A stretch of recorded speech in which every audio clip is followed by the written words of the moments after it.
I've always been interested in making things, but when it really started to take off was when I actually could get in a shed of my own.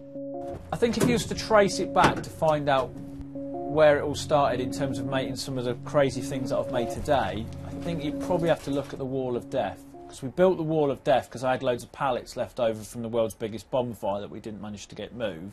So once we built that, we uploaded it onto the internet, and it was just like, oh, this is really cool, you know, what else can we make? The idea from the jet bike came from, we'd started making pulse jets, and the obvious way to take it forward was to put a pulse jet on something that moves. The jet was actually made from an old catering table out of a scrapyard. So my mate's mum had got rid of her bike, it was like an old rally shopper bike, and we thought, perfect, look at it, it's old, it's rusty, it's just begging for a jet.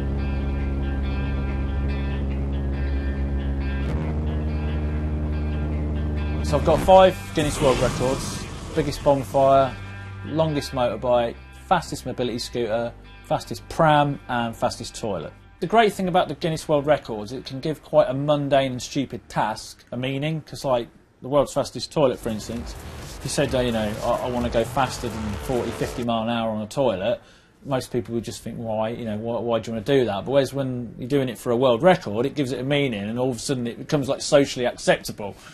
People's opinion of what you do, even though it's not really that important, it does help if they're behind you. Because what I've noticed since my videos and stuff have got a lot more popular is people are more willing to help me and give me stuff. The mobility scooter was given to me because the bloke who owns a shop in town watches all my videos, and he was kind of like, hey, I'll see what you can do with this. Whereas at the start, that never happened. It's kind of sad that it's that way round. It's like, well, you know, if we kind of helped everybody out like that all the time, then God knows what would get made or done.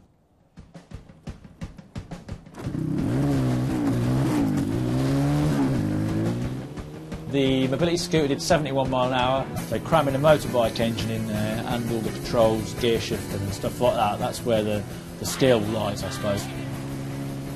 I don't worry too much about people emulating my things, because I think the people that have got the get up and go to want to try and do it anyway normally have enough common sense and nous to know when something's going wrong or not. I think it is a good time to be an inventor. Obviously, with the internet showing you how to do things, you know, programs like Dragon's Den, if people want to learn to do something now, they can easily get the information, whereas before it was quite hard. The good thing about what I do now, and similar to what I used to do when I was a BMXer, is there's always a new trick to learn, there's always something you can do bigger and better, and it's the same with this. There's always something else to make, there's always something else to make better.